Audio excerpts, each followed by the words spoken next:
क्या पाकिस्तान अब अमेरिका का दोस्त नहीं बल्कि उसका सबसे बड़ा दुश्मन बनने की राह पर है? क्या वाशिंगटन अब इस्लामाबाद को आतंकवाद के नर्सरी के साथ साथ परमाणु बम का खतरा भी मानने लगा है? नमस्कार, मैं सौरभ शुक्ला और आप देख रहे हैं न्यूज़ 18। अमेरिकी खुफिया विभाग की चीफ तुलसी गबार्ड ने एक ऐसी ब्रीफिंग दी है जिसने पूरी दुनिया में खलबली मचा दी है। ये सिर्फ एक रिपोर्ट नहीं है बल्कि उन देशों के लिए एक खुली चेतावनी है जो अमेरिका की धरती को दहलाने का ख्वाब देख रहे हैं। इस लिस्ट में पाकिस्तान का नाम सबसे ऊपर आना दक्षिण एशिया की राजनीति में एक नए भूकंप का संकेत है। तुलसी गबार्ड ने बुधवार को हुई इस ब्रीफिंग में सीधे तौर पर पाकिस्तान को उन देशों की श्रेणी में खड़ा कर दिया है जो अमेरिका के लिए सबसे बड़ा परमाणु खतरा है। अब तक अमेरिका पाकिस्तान को नॉन नाटो सहयोगी कहता रहा था, लेकिन अब व्हाइट हाउस की डिक्शनरी बदल गई है।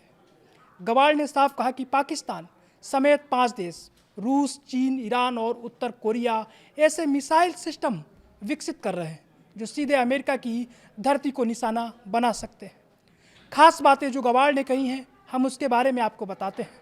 ये 5 देश परमाणु और पारंपरिक दोनों तरह के हथियारों को ढोने वाली मिसाइलों पर तेजी से काम कर रहे हैं। इन मिसाइलों की रेंज इतनी है कि अब वो अमेरिका का कोई भी कोना सुरक्षित नहीं बचा है। पाकिस्तान की छवि अब एक सहयोगी से बदलकर एक गंभीर खतरे की हो गई है, लेकिन खतरा सिर्फ मिसाइलों तक सीमित नहीं है। गबार्ड ने एक नए वैश्विक मोर्चे, एक डेडली एक्सिस की ओर इशारा किया है।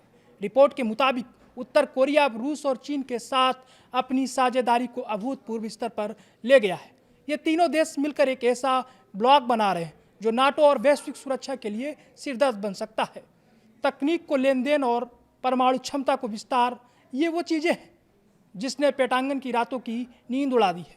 इस ब्रीफिंग में गबार्ड ने एक बड़ा खुलासा पिछले साल यानी जून 2025 के अमेरिकी हमलों को लेकर भी किया है। याद करिए वो वक्त जब ईरान में रहस्यमय धमाके हुए थे।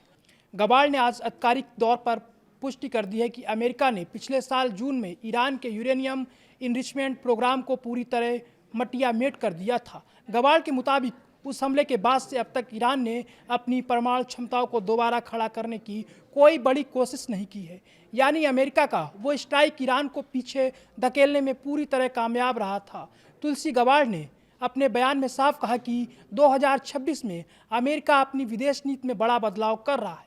पाकिस्तान के लिए अब दोहरी चाल चलना नामुमकिन होगा क्योंकि वाशिंगटन की नज़र अब उसके परमाणु गोदामों पर टिकी हुई है। क्या पाकिस्तान इस खतरे के टैक्स से खुद को बचा पाएगा या फिर आने वाले दिनों में इस्लामाबाद पर अमेरिकी पाबंदियां की नई गाज गिरने वाली है?